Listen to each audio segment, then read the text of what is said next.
Hola, ¿qué tal? Nuevamente nos encontramos aquí para un nuevo video donde vamos a tratar un tema muy interesante. En esta ocasión, dentro de los signos vitales, vamos a ver a la tensión arterial. Bueno, vamos a tratar de comprender el concepto de tensión arterial. La sangre circula en el interior de los vasos sanguíneos con un doble régimen tensional. Una presión mínima necesaria para que la columna de sangre no se detenga en la diástole y una presión máxima que se corresponde a una elevación periódica de la tensión arterial a consecuencia de la eyección ventricular izquierda de sangre hacia el sistema arterial. ¿Cómo se la mide? Bien, existe un método directo en el cual se punza una arteria y se la conecta a un manómetro de mercurio o a un electromanómetro. Hay métodos indirectos de medición de la tensión arterial. Uno es el método palpatorio.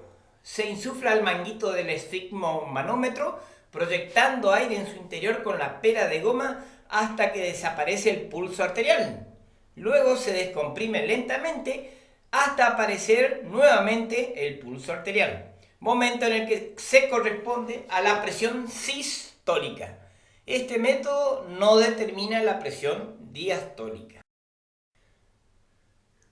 Luego tenemos el método auscultatorio.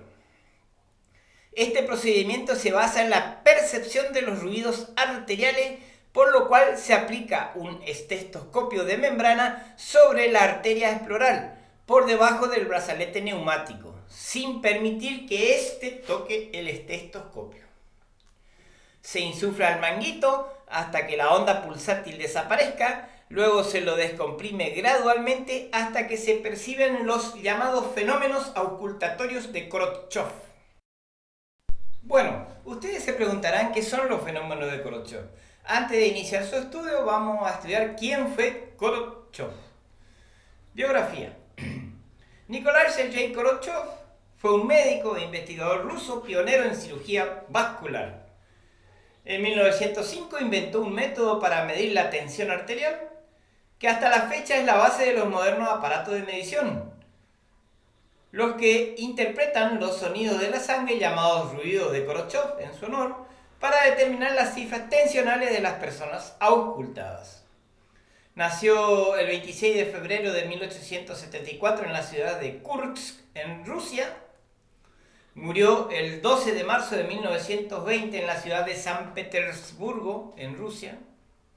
Y esta es el grabado de la imagen del doctor Nikolai Sergei Korotchov.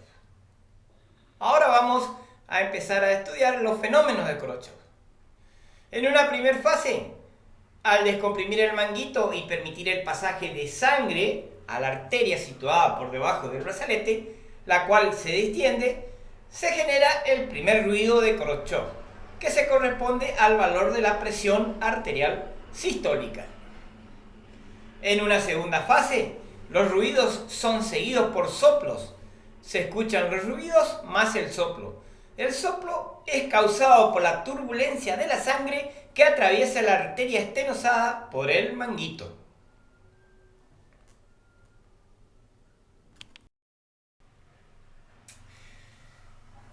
Seguimos describiendo los fenómenos de Korotchov. Habíamos quedado en la segunda fase. En la tercera fase consiste en la aparición de los ruidos puros. Una cuarta fase, los ruidos disminuyen bruscamente de intensidad y se amortiguan. Y una quinta fase donde los ruidos desaparecen totalmente. Esta fase se la llama de silencio y es la más próxima al valor de la presión diastólica. Hay que hacer una aclaración. Por convención se puso que el quinto ruido es el valor de la presión diastólica, ya que se pueden escuchar después de él a veces más ruidos. Bien, aquí tenemos una imagen de cómo colocar el manguito neumático, 2 traveses de dedos por arriba del pliegue del codo. El estetoscopio se coloca en el pliegue del codo sin tocar y sin poner debajo del manguito, tal como muestra la figura. A la derecha tenemos una imagen donde muestra el manguito insuflado que comprime la arteria. De esa manera no permite el pasaje de la sangre. En la imagen superior vemos cómo se va descomprimiendo el manguito y la arteria se va agrandando hasta que finalmente recupera su calibre. En estos tres dibujos están insertos los ruidos de Korotchov desde el momento que comienza a desinflarse el manguito y la arteria comienza a recuperar su calibre. Bien, fase 1 de los ruidos de Korotchov, presión arterial sistólica. Fase 2, el ruido pierde intensidad, se escucha como un soplo. Fase 3, se escucha un ruido sordo más suave. Fase 4, el ruido se va apagando. Y fase 5, tenemos la presión arterial diastólica, donde desaparece el ruido y allí, por convención, se dice que es el valor de la presión arterial diastólica. Existe otro método para medir la tensión arterial.